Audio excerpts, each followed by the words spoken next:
So you were like producing. I was producing my backing track so that I could submit the singing contest. 'Cause I have these new fears I carry with me, so you can feel stronger and you can know peace. Well, Lights, welcome to Soul Sisters. Thank you. Give you guys a proper initiation to the show. This is very exciting. You were supposed to come in a couple months ago, which was like, I think a few weeks before your album was coming out. Yeah. And then some bad weather kept you away from New York. The worst few days of my life. Well, no, I was just like, I felt like a trash. Yeah. That's what I was for those few days. Because you spent too much time in airports? Way too much time. Just like everything. And I didn't have my bag. And I was like wearing the same underwear for 3 days. And like showing, it was like, tough time. It was a tough time. Yeah. It was a tough time. But now times are better. Times are good. I presume. I have clean underwear on today. Good. Excellent. The album is out and it's Album amazing. is out. Thank you. Yeah. Thank you. So now what are we catching you in the middle of? Tour. Just Okay. past the middle point of our tour with Paris. We're playing it in Terminal 5 tonight. Amazing. And it's good. Been good. Yeah, it's good because the last time we went on tour, really, was on a few shows in between, but it was like 2 years ago. Okay. So it's good to be back on the road playing new stuff. Yeah. The comic issue 4 comes out tomorrow. Okay. And Cool. and it's just really cool seeing it all come together and the whole project. Yeah. Ooh, let's talk about that. I feel like we just want to get the whole story because it's such a fascinating thing that you've done. Give You've her a put starting together off. a multimedia music and comic project. So I just want to know you're from probably super into this Of- because, well, how are you? I mean, no, we're but I'm both- just thinking it's very in line with what your fiance does. With Oh, his music. combining art. He's a hip hop artist, and he does like stop motion art and Oh, animation so to go along with cool. it. Yeah, Very So, cool. I've always so you wanted to do kind that. of live sort and of breathe that with storytelling. him. Yeah, That's amazing. I think I'm curious about a lot of things, but the idea of combining storytelling in these two very different forms, but that are completely complementary. And I Yeah. wonder, first, I just feel like you should just put it in your own words. What is this that we're talking about? And then we can go into like the creative process. And how that happens. Well, yeah, it's like it's a album and a comic. It's something I've always wanted to do, and it's been done here and there in subtle ways. Music and comics have merged slightly, probably most prominently with Coheed and Cambria. There's always been comic counterparts and stuff that he writes. Usually a And- comic that comes after an album. I don't know or- if those ones have been released with their records, but he just writes it. I think they bring on an artist to work on it. Got it. Okay. And then like on Dynamite, which is my publisher, Kiss and Guar have comics, but they don't have anything to do with it writing wise or art wise Right. necessarily. Uh-huh. So like the two mediums have come together in some ways, and obviously Gerard Way from My Chem, like he started doing comics a long time ago and now has like a DC imprint and stuff. So he's done a lot of cool stuff. I don't know how closely tied the music is with the comics. I haven't fully studied that yet, but I've always wanted to see that happen in just like this perfectly tied way. Yeah. A concept album that is told visually with a comic counterpart. Why is that And- something you always wanted to see? I love comics. Okay. I've always read comics. I love them. Yeah. I've always wanted to see them together because I think there's a lot of comic fans that love music. Uh-huh. Right. And I think vice versa too. And when to you're me- songwriting, do you visualize things that way too? all the time. You visualize things. You want to tell a story when you're writing a song, and even down to like color palettes. Yeah. I see colors sometimes when I'm writing music and when I'm listening to a song. Is that like some full-on synesthesia stuff? Totally. Like Okay. 100% color palettes that I visualize when I'm listening to these songs on the record have made their way into the comic. Wow. Like New Fears, there's a song called New Fears. Close my eyes, I hear like burgundies and purples. You know what I mean? That was the color palette for that chapter. So Yeah. it was just something that I always wanted to do. And I thought, this is going to, with my prophetic mind, I was like, this is going to be something that's going to happen a lot more. I got to be the first one to do it. Yeah. And I have to do it all myself Uh-huh. because I didn't have money or resources to have anyone else do it. So that was within my boundaries to work on. I love the honesty. Right. It was also probably the best way to do it, but Yeah. also Also, I financially couldn't do anything else. viable. Yeah. Yeah, exactly. And I just thought I have to trick myself into like convincing myself to do it because it is a lot of work. How And- did you know how to do it? I honestly just studied like YouTube University, webinars, books, like bought and rented tons of books on it, like sought the advice of people that I know in the industry, kind of online stock people I'm a fan of in the industry to ask for advice. Just everywhere I went to cons, went to panels, found out everything I could everywhere I went because as common and massive as the medium is, it actually is really hard to learn how to do it. That's not surprising. Yeah, it's like you'll get a book and it'll tell you one aspect of it. Like, this is somebody's take on comic art, but that it's such a subjective topic that like every book has a different opinion on how it should be done. So I after figuring that out, I then went to, because you'll read a book on art techniques and it's like, not only is that very specific, but some of them are very elitist, where like they won't even touch digital art. It's like, oh, you have to do everything with inks and papers. And I was leaning towards going digital with the art, because I don't like want to waste all those resources to make these comics, because you can do everything digital now. So I ended up just kind of talking to people then that I was a fan of, like Brian K. Vaughan and Jamie McKelvey, Brian K. Vaughan is an amazing writer, and McKelvey is an artist for a comic that I love, and started to take advice from them, because I was like, well, at least I might as well get advice from people that I like their work, and got some amazing advice from those people. Like with Brian K. Vaughan, for example, we had sort of interaction going online. He's amazing. He's written like Saga, Why the Last Man. He's done writing and producing, I think, for Lost. Like he's just an awesome writer. He's top of the game. And we were going back and forth. I sent him my acoustic record when it was coming out. And then I was like, I'm just going to pop the question. Can you write this for me? Because I didn't know that I was going to be able to write it. And I'm like, well, I'll do one of them. I'll draw it maybe. And then you wanted to write the story. You're not talking about... I wrote the story, but I didn't know how to, like, how do you panel? How do you pace a story? I've never written a novel. I've never... Like, what's pacing like in a book when you sit down? Structuring, right? Like, how many words do you put in a page? I just don't know. And no books tell you that. But you wanted to animate, but not I was going to illustrate it, and then I was going to write the base idea of the story, because that's what all the songs were being written about. And I think that's part of the... I mean, not that he was going to do it anyways, but that's part of... He likes doing original material, and the storyline was sort of structured out. I just didn't know how to take it further. And he was just like, well... No, but I mean, he's like, my wife will kill me if I take on another project, but he's like, I think you can do it. I think you are a writer already, and you should do it. I'm like, well, Brian K. Vaughan said I could, so yeah, there you go. And so he started giving me a little bit of advice on how he panels pages, and that was like, okay, here's something solid that I know I like. I know I like the way his stories read. He's like, I do 5 to 6 panels a page, 12 speech bubbles a page, not more than 2 or 3 lines of text in each speech bubble. Like, I'm like, this is so good notes. This is good. This is good. Because nothing tells you this stuff, man. Right. Nothing tells you this shit. So, I just went for it, and because he told me I should. Yeah. I mean, it's funny, you're talking about it as if it's something that should be more intuitive. This is something that people devote their lives to. You've devoted your life to music, and somehow in the in-between times, or you've made it a point within a couple years to not only create a new project of music, a complete and a whole and amazing concept album of music, but also learn and create a comic. So it's like... Not even Stan Lee did that. Right. I know. Stan Lee's amazing. I can't wrap my brain around the discipline. Like the creative discipline. And like this is a theme for you. Yes. This is like very much my like fascination. Like as someone who's been working on like one project for a decade and just like, you know, we're both just like, we have work and like how do you, and then have a life and the you juggle have a kid. is Like what is your secret to discipline and sitting down and doing one, like the comic is one thing, the music's another thing, and combining it all? I think it, honestly, for me, like, yes, I've been so blown away by the fact that I didn't and I'm still finishing it. In fact, I'm concerned about the last issue because I'm running out of time, but I have to color 30 more pages. It's like this double issue. But asked me 2 years ago if I would have been able to do this, and I would have been in disbelief. I originally thought it was going to be like a 20-page comic, and it's 6 issues, actually almost 7 issues in like 170 pages. And I think I tricked myself into doing it over the course of it as the project started growing into what it was. But I think the fact of the matter is, like, there's not a minute of it I didn't enjoy. I loved every second of it. And if you're doing something you really like, then the hard work is worth it. It doesn't feel like work.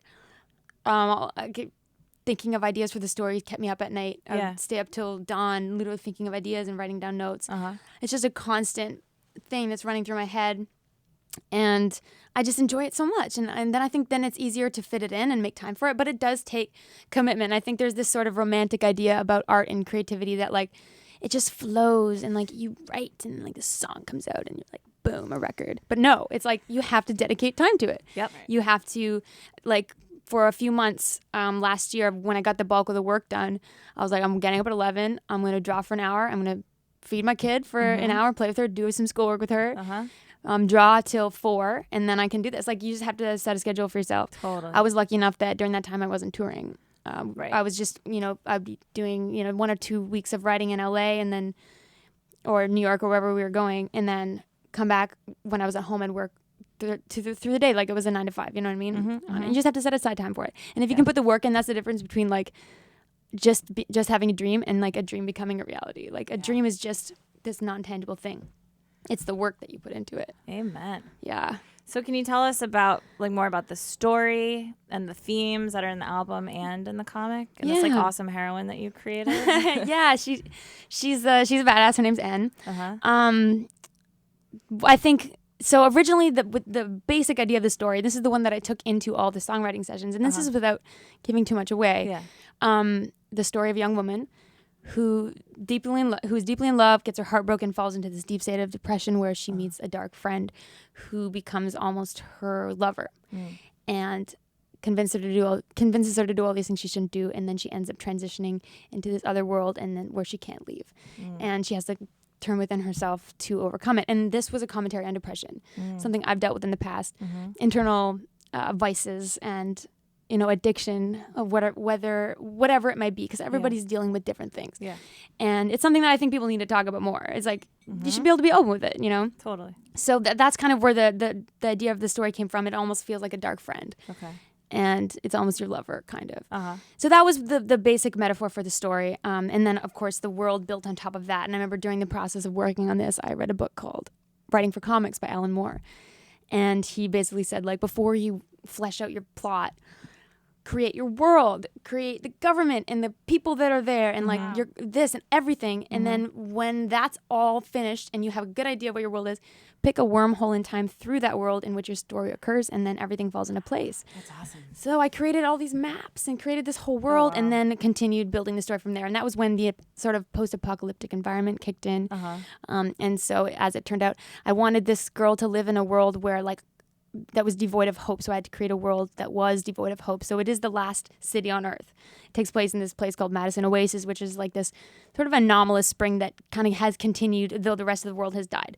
So it's 2 classes of people that live divided by a wall, and the wealthy side is like basically a massive corporation that runs everything and continues to take and take and take. So there was a commentary in there on like corporate greed and the environment, and it feels sadly so. It feels sadly so. You wrote true. it before, but it was still before like, the election. Before the election. Yeah, Pre and U.S. post, election, right? but somehow like that was in the air anyhow. And the literally apocalypse was before the coming. wall even was being considered. Right, So yeah, it was. yeah. It's just like. And so there's definitely commentary in there on the environment. My dad is a green architect. Oh, wow. So we always end up getting into big conversations about what changes would need to happen in our infrastructure and our society in order to save the world, basically, because we're headed in a bad direction, right? But then there's a lot of people out there working on it. Is your dad optimistic at all? He is. I mean, especially being in Vancouver, like we live in Vancouver area, and there's a lot of standards being put in place there. And you look at countries like Germany that are like basically take all their garbage and turn it into energy. And it's like if you have the right minds and the right money put into it, like That's the right government in place, things will get better. Right. And so, but this book sort of takes place after that's too late, right? and they continue to take and they continue to take. So she's on the poor side of the wall, which is the red sector, and she it's a world where everyone just has nothing left, no hope left, and she is the one person who has this sort of like has always been raised to look for like a glimmer of hope in the rubble, and she's sort of on that journey looking for it. And she meets this guy, falls in love. He ends up giving her this tattoo, and I committed to the tattoo right here on her wrist. Nice. And this suddenly opens doors to a whole new path for her. Cool. In this world, and potentially hope. Yeah. No, I mean, I love that you are dealing with themes of darkness and vulnerability, but then, like, you look at your track listing and there are songs called Skydiving, Savage, New Fears, Fight Club. It's like, it's also super empowering, you know? So it's like, you can be vulnerable and really strong at the same time. I love that you picked up on that, because this is something I think about a lot. I grew up reading comics. and never identify with characters in comics more than I do now. Yeah. Because now it's not superhero comics anymore. Superheroes are only relatable to a certain degree because we're not like that. People, they're perfect. They don't, like, they're impregnable. Right. We are like flawed human beings, and that doesn't mean we're shitty. Right. You know what I mean? I find myself identifying with characters that make bad choices and have issues and have moments of weakness where they have nothing left, but they find strength in that, you know? Doesn't mean you're a weak person or doesn't mean you're a bad character. Right. You know? Yeah. And so this character, the more I wrote her, the more she became like me, and then she basically is me in like an apocalyptic world. Yeah. I always tell people they can get to know me a little bit through her dialogue because she responds to things the way I do because I'm obviously writing from my perspective. But yeah, she's got lots of issues. And I think I relate to those kind of characters more. Like take Wonder Woman, for example. I love Wonder Woman. And I just like what she stands for. I like her strength and power, but I never connected with her more than I did when there's like the story arc where she goes blind for a year and has to go to the underworld in her blind state and find Hades. And she's so vulnerable and still powers through it. And I'm like, wow, this is the first time I've seen her weak. And that's when I fell in love with her, you know? Yeah. Yeah. So I think, you know, and especially as more female creators come into the picture, I think we're getting a bit more of a realistic perspective and more relatable perspective for other women. Yeah. And that's obviously changing the ratio with female and male viewers, readers and fans and creators. I mean, are there even other women comic book creators that you can aspire to? Oh, there's a lot now. I mean, a lot of what I read is like there's one book I read called Monstrous, and it's all female creators. Okay. There's one called Bitch Planet, which is amazing. Yeah. Highly recommend. Okay, Saga is so actually. You sought them out. You found them. Oh yeah, and they're not, and they are. There's quite a. I think the ratio. Don't quote me on this, but I think the ratio is like 1 to 3. Oh. There's like. That's a lot better it's than improving. some other industries.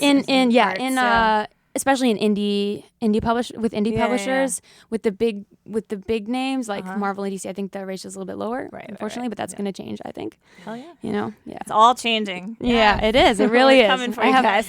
And it's like a self-perpetuating cycle. Like I think the more female readers that become fans of comics, that's the thing with comics. Everyone that reads comics wants to be a creator.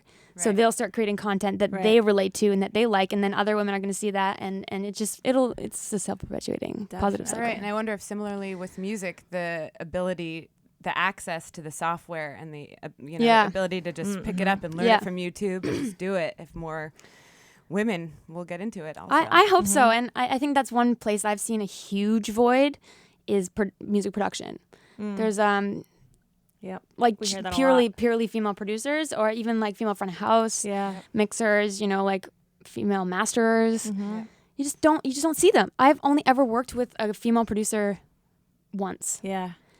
And how did you get into it? Like doing 8-track and I know as a 14-year-old girl. I think the funny thing is like I had my interest when I was a kid. I was always kind of doing my own thing, and so I didn't really gauge what the rest of the world was doing. I'm like, I'm interested in this. I'm gonna spend my inheritance money, which I got when I was 13, on like this 8-track, which is $1,000. From who? Yeah, my Oma, and she didn't die. She just gave me money. She's still around. Great. Shout out to my Oma. Don't you want to share it while you're still alive? Right. Look at she fed into this career. She really did. Yeah. I really don't know how that happened though, but. She saw you as a good investment. Yeah, she knew you weren't going to blow it on some. Right, there we go. So I think for me, it wasn't one of those things where I needed to see somebody doing it to be able to do it. But I think a lot of young women are that way, where role models are important, and if you see it, you can be it, and if you just don't see it, there's no reason to want it. You don't know it's possible. You don't know it's possible. You don't know. You don't care. You're just like whatever. I don't care about that. I don't know about that career. Yeah. But you can see pretty much anything now. You can if you look for it. But if it's not put in front of your face, you're not going to find it. And this is it's becoming a lot more prevalent in my scope of vision now that I have a 3-year-old. Yeah, I was going to ask. And seeing what's marketed to these young children, and it's pretty fucking shameless, man. Yeah. How people are marketing to little kids. Yeah. And how they're really trying to instill roles in kids at that age. And I can see right through it sometimes, you know, like. And it drives me crazy. Like, there's nothing unless it's this cool, groundbreaking new company, it's like they're young girls aren't marketed sciencey stuff or techie stuff or necessarily even music stuff. It's like, yeah, singing and being in a band is one thing. That's really cool. We're seeing a lot of women. And that's already been established as something that women do. So like it's being marketed to kids now. But not anything from the other side of it. But like little boys are being marketed DJ sets and all this stuff, but not little girls. Right. So we need to, if there's anybody listening right now that's like an app developer or a programmer or whatever, spread the love. Like, let's build apps that are targeted at kids. Let's make TV shows that are targeted at kids, advertisements that are more balanced, or maybe something specifically targeted at little girls. Totally. That show them that there's other career lines out there, Yeah, I just saw this comedian Rhea Butcher do a set about how when little girls are born, no one cares what they're gonna do. Like, they don't even pay attention to them. It's like, whatever. Then they turn to little boys and they go, don't like things that girls like. Whatever you like, don't like the girl things. You have to like the boy things. It's this like obsession about molding the boys a certain way, and like girls, maybe like be a teacher or like what, a mother or like whatever. But like not that much concern in general about what they're gonna grow up to be. A lot of the stuff I'm noticing is marketed at young women, and these are all great things, but it's a very limited scope. Is like fashion, friends, love, animals, art, like, and that's really cool stuff. Dance, but like it's pretty much the scope of it. And I think we just need some things that are shamelessly marketed at little girls that are a broader perspective of things. Or just like neutral. That's the thing, but like, and the thing with marketing, for at least from what I've noticed, is like it's shameless color coding, right? Like, and so if you market something as neutral, the little girls won't be drawn to it. So which you is work a with shift that's a shift that needs to happen. Yeah. It's like, well, if I'm gonna market something that's marketed outside of what they're normally targeted, like say I'm gonna make a tech app for young girls, I'm gonna shamelessly market at young girls because that's the only edge you have. And that's, do you know what I mean? Work within those shameless. If like, you're gonna be shameless about colors, then I'm gonna work within that, and I'm gonna make them something interesting. How do you? Unless you change the color scope, but then you're dealing with like massive corporations, and it's like one man against the world. You know what I mean? Totally. I know. One woman against the world. I mean, how young are we when we learn that pink is for girls? Well, Immediately. I was looking online to buy twin babies of a friend of mine, like gifts, and I was looking at and it was all like tiaras and tutus and all that stuff, and I was like, 5 years ago I would have bought that for my friend's kid. Yeah. And I don't want to now. Yeah. But like, it's a tricky thing because it's not bad, Yeah. Right. I mean, a tiara is a little, I don't know. But a tiara's a little pageanty. Right. But like pink stuff. I think everything in balance, right? Like my daughter loves pink, and I'm never gonna be like, yo, you can't like that. Right. You know what I mean? Like, I'm gonna let her like whatever she wants, but she also likes Ninja Turtles and she likes trucks and stuff, and then people will be like, oh God, your daughter's a tomboy. I'm like, no, she just likes what she likes. Right. Do you know what I mean? Like, I don't like that word tomboy because it's like, just because she likes things that typically boys like doesn't mean she's a boy. Totally. Yeah. Right. Yeah. Man, it's tricky. Yeah. But it's really exciting. Like I'm excited because I understand it now, and I think that it's in our hands to change. And I think it has to start with individual creators, and then eventually I think it'll change on a bigger scale. Yeah. No, I'm just thinking about how I feel like every day now I'm fighting for myself in those ways, and I'm in my 30s, and then to have a child who you're also doing that for, it's like you're trying to like protect two people in battle. You're trying to like save two humans in this world that's like really trying to push a lot of shit on you. I know. It is getting better though. Like there's a lot of cool programming. Like there's a whole I guess there's apps and games and toys called Goldie Blocks, and it's all engineering. Oh, cool. A whole engineering line just for girls. Yeah. And that's really awesome. Cool. And it's really fun. There's building, and they learn how to make zip lines and all this cool stuff. So I get that stuff all the time. And it's like, that's not neutral marketing. That's like for girls. And I think that's really cool. And girls deserve to have that edge, I think, and more stuff like that I think needs to happen. Yeah. Has your daughter seen your comics? Yeah, she does. She thinks like that's what I do for a living. I think she's like, I'm gonna be a drawer like you. That's cool. But and she loves art. She's loving it. Yeah. Okay, I'm glad she can't read because the comics are rated mature. I'll just warn everybody right now. Yeah. But she looks at it and she's like, "What are you doing in this picture?" And it'd be like blood and like this. I'm like, it's not me. In like another couple years, you're gonna be locking those away. Yeah, exactly. Are they going to be in print form? Or They are printed, Okay, yeah. they are. And you can get them both forms as well, but you can get them digitally. But they're in comic shops. You bring them in. You can order them online. That must be cool. It's amazing. It's like there I aren't can't record even. shops anymore, but you can go into a comic shop It's and buy the it. That's great. best. Yeah, Comic yeah. shops are one of the coolest environments you'll ever go in. And going to cons is like, ever want to Oh, go to yeah. an Did you go inclusive to environment? Comic-Con this year? Yeah, and I was actually on a Okay. panel. I was already as a guest this year. It was pretty Wow. crazy, yeah. But it's literally like everyone from all walks of life are welcome at cons, and it's Yeah, the most truly. welcoming place you could ever be. That's true. You know, like Yeah. and not feel like you stand out. Yeah, it's a Right. great community. It's an awesome feel like- community, yeah. Yeah. And it's expanding so rapidly. I remember like there's one in Toronto called Fan Expo, and I was there this year as well. Uh-huh. I've been going to Fan Expo for 10 years. God, I remember when I went 10 years ago, Wow. and it was like in one room.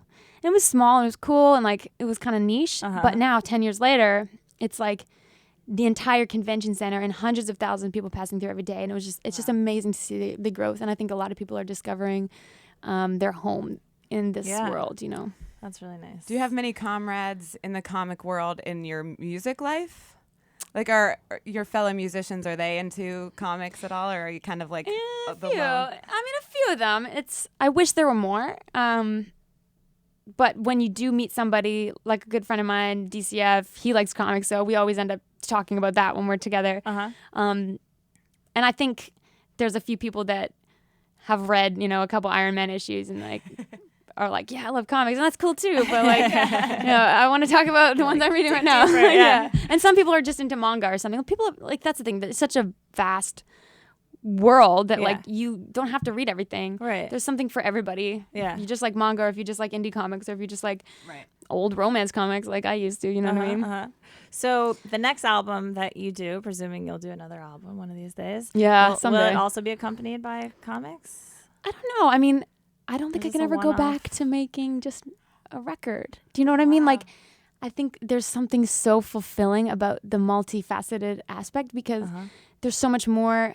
I've discovered this making this record and this project that like there is so much more than just audio. Yeah.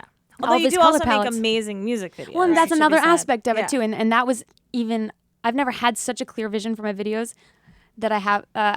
I don't know how I'm phrasing this, but the most clear vision that I've ever had for videos has been this project because I know exactly what they're supposed to be about and what they're supposed to It show in the comes color through. palette. Thank The you. videos are amazing. Thank you. And it's all been the same director, Jeremy Schallenrue, who's Cool. kicking ass. Yeah. And we're going to be doing a video for every issue. And there's 4 out already. So Yeah. cool. Yeah. Dope. Oh shit! I just lost what I was gonna say. Was it about the video? No. But yeah, like I don't know if I could. I just love the idea of these giving fans more. Yeah. And especially in this day and age when there's so much music out there, reward people for wanting to hear a whole record. And if a fan only wants to listen to singles, that's cool. But if there's a fan who cares about the entire record, let's give you a visual accompaniment for everything. Yeah. And there's a reason to dive into all those lyrics, and there's a reason to listen to an album from front to back. Uh-huh. There's a reason to try to understand everything or pick up on the Easter eggs in the comic Yeah. instead of just saying, "Oh, here's one song and this represents my body of work." you Yeah. know? Easter eggs and work like that is so fun. No, it's cool. It's There'd be almost like a enough of kind that. of retro way of looking at music, which I miss, like an early rock kind of concept of like what an album world. is. Yeah. Yeah. Yeah. you know? Enjoying that from front to back. Like Yeah, that's exactly. like at the end of the day when all these issues are out and maybe we'll bundle it all into like a graphic novel. Yeah. And then you sit down and you follow along and you listen to the record. It's going to be a really cool experience. Right? And then it's like optioned into a TV show and Yeah, movie and hey. other things, you know? Download Yeah, I that was onto gonna say, me I'm sure you right wouldn't say now. no to any of those things. Yeah, I was gonna say I read that this also allowed you to open up to new themes in your music, Yeah. like new ideas that you were, I guess, a little bit timid to explore Yeah. before. Yeah. Like what? It's funny. It took like this fictional character as a conduit for me to unlock the side of myself that I didn't feel like I could write about. Because I think in the past, I've felt, and I think there's a degree of truth to it, that if you write about something, the people listening to it are just going to assume that's what's happening in your life at that time. So if I were to write Savage, which is about your heart being smashed and hating, like just being so angry at somebody, Yeah. if I were to write that without the context of the comic necessarily, Uh-huh. people would be like, yo, her marriage, and like, All right. but that's like that's the bystander voice. Yo. Is that what your fans look Yeah, like? yo, man, like check it out. But that's not to say I've never been angry. I get angry all the time. Yeah, right. It's such an important emotion. Yeah. And I have my heart's been broken, and I've been in this place before. Yeah. I've just never written about it because I never felt like I could. Because I didn't want people to or even the people around me to think that it was about them. Yeah. You know what I mean? Like there's this sort of degree of insecurity when you write something that people are like listening back that and like, whoa, are you okay? Or even my husband listened to it, be like, yo, you hate me. It's funny that we don't hear that more. I feel like we talk a lot about how much a listener should or might want to listen as if it's real and truth. Yeah. And different artists feel very differently about that. I mean, I think I understand that so completely that you would want to protect the people around you from that's not about you or It's a really because tricky I mean, thing. I write from an authentic place. That I don't just write something for the sake of writing it. And even the songs, even though these songs are written about parts of the story that are important, they're all things that I've dealt with. Yeah. And it's not to say they're happening right now. Right. Like the theme of sex. Say you're going to write a song that's based on sex, and then your parents hear it and you're like, okay, so this is about the other night. It's like you're just like, you can't I'd rather think about just your parents when you're no, I songwriting know. like You're that, just like that's all in there in your head when you're writing. So with this comic, it was like it allowed me to. Well, this is the part where they bang. So I'm gonna write a song about sex, which is skydiving, and like this is a great thing. Sex is awesome, and it's something we've done. It's like it's not like I've never experienced it. Right. So it's just an awesome way for me to suddenly talk about these things I never let myself before. Yeah. It took this fictional character for me to be authentic. I guess. That's cool. And I do have one question about a specific detail about her that I want to know Give it. if it's true or not. Is she Jewish? Because there's a detail about her looking for a good borscht. Is that a Jew? I thought it was Russian. Well, I guess it's Russian or Russian Jew, and like my Jewish grandfather was obsessed with borscht. And That's so I was so like, is this funny. A Jewish like comic book hero? Because that'd be fucking. That awesome. would be awesome. Is she just Russian? Well, we don't. The thing is, I haven't like explored her, I guess, ancestral lines yet in the story. But I'm looking to see myself in the comics that you're writing. But she might be. Yeah. Okay. The thing is this world, this leads to a couple of things actually. The world that is in this comic is like the last city on Earth, right? So it's very multicultural. It's like basically this melting pot of like every culture and language. So there's lots of different languages in the background, on the storefronts. Yeah. There's lots of mixed people like all throughout the comics. So the whole point is like that it is a merging of different cultures, and to reflect that, I've actually, this is an aside, but I've recorded the single in 4 different languages that's going to be coming out. Yeah, it's an awesome experience. Which languages? Oh, you'll see. Does that come from you like living around the world? Well, part as of a it, kid? yeah. Like I grew up in the Philippines, so there's a lot of I can do some accents. Some accents pretty good. So that helped. But that and with borscht, I knew I wanted her to have this food she loved, because I have these like things that I just have to have. She loves wine, which I love, and then Do you love borscht? well, and this is the thing. So I wanted to find a fast I've never food. met anyone besides my grandfather who loves wine. Exactly. Well, and I've literally never tried it because it sounds disgusting. Right. Yes. Just the word. And it's like fermented vinegar cabbage beets. And for me, I was like, what is like a food that would never be fast food? Borscht. And I was like, what is a food that looks weird in a fast food box? Borscht, like this purple drippy stuff. It seems sad. It's kind of just like it's kind of like the Great Depression food or something. Totally. And that was how I landed on borscht as like the fast food place, because it's just so ironic and weird and wouldn't be a thing. That's amazing. And it was either that or dim sum. I'm like, dim sum is too obvious. It's so good. Borscht, on the other hand. So she's like obsessed with borscht, and still have yet to try it. Yeah. Well, my grandfather would appreciate it. So Cheers, Grandpa. Cheers, Grandpa. Cheers, Grandpa. All right, we're going to let you go. You're going to talk with our colleague, Chris Payne. Yeah. His Alternative Facts podcast. Yeah. We're all passing you around today at Billboard while we have I've you. been here a lot We this all year. wanna You guys talk to can't get rid of me. It's true. Don't stop coming back. I'll be back. Yeah.